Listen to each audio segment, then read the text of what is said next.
Column എടുത്താണ്ടാ എണ്ണം കിട്ടാൻ സമയത്ത് എടാ ഇതുപോലെ ബിലാലാണ് പറടാ. ആ ഇല്ലല്ല അത് കുഴപ്പമില്ല. പുറത്തെത്തിയാ? ആ ഇന്നലെ താമസിച്ച ഞാൻ ഇവിടെ ഇല്ലായിരുന്നടാ, ഇപ്പം എത്തിയുള്ളൂ. വന്നാൽ നേരെ ഇങ്ങനെ വന്നു. ബാക്കിയുള്ളവരൊക്കെ വന്നു, നീയേ ഉള്ളു ഈ നേരത്ത് കയറി വന്നു. കുഴപ്പമൊന്നുമില്ലളിയാ, നീ വന്നില്ലേ? വരാത്ത കുറേ പേരുണ്ട്. എന്തായാലും വീട് അടിപൊളിയായിട്ടുണ്ടല്ലേ? അൽഹംദുലില്ലാ. അതെ, നിന്റെ വീട് പണി എന്തിനാളിയാ? കുറേ ആയില്ലേ തുടങ്ങിയിട്ട്? നിനക്കറിയാലോ, എൻ്റെ വാപ്പ മരിച്ചിട്ട് ഇപ്പം 4-5 വർഷമായി. എങ്ങനെ മരിച്ചെന്ന് ചോദിച്ചാൽ ഞാൻ പറയും, ആ വീട് കാരണമാണ് എൻ്റെ വാപ്പ മരിച്ചത്. ഇപ്പം ആ വീട്ടിന് വേണ്ടി ഞാൻ കിടന്ന് പടാപ്പാട് തന്നെയാണ്. അത് എക്സ്ട്രാ, ഇത് എക്സ്ട്രാ, മറ്റേത് എക്സ്ട്രാ. 20 ലക്ഷത്തിൽ തുടങ്ങി 30 ലക്ഷമായി. ഇനിയിപ്പോൾ അത് വീടിൻ്റെ കൂടെയാണ്. ഇത് ഇവിടെ നിന്നിട്ട് അടയ്ക്കാം. അതുകൊണ്ട് വീട് പണിയെടുത്ത് അത്രേ.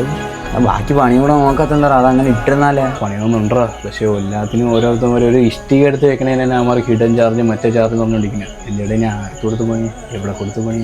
അത് എൻ്റെ ചെറിയൊരു എമൗണ്ട് മാത്രമേ ഇനി ഉള്ളൂ. എടാ നീ ഇപ്പോഴിങ്ങനെ ഇതായി കഴിഞ്ഞാൽ നമുക്കറിയാവുന്ന ഒരു ടീമുണ്ടടാ, എക്സ്ട്രാ ബിൽഡേഴ്സ്. ആരും കൂടെ ഉള്ളതാണ്.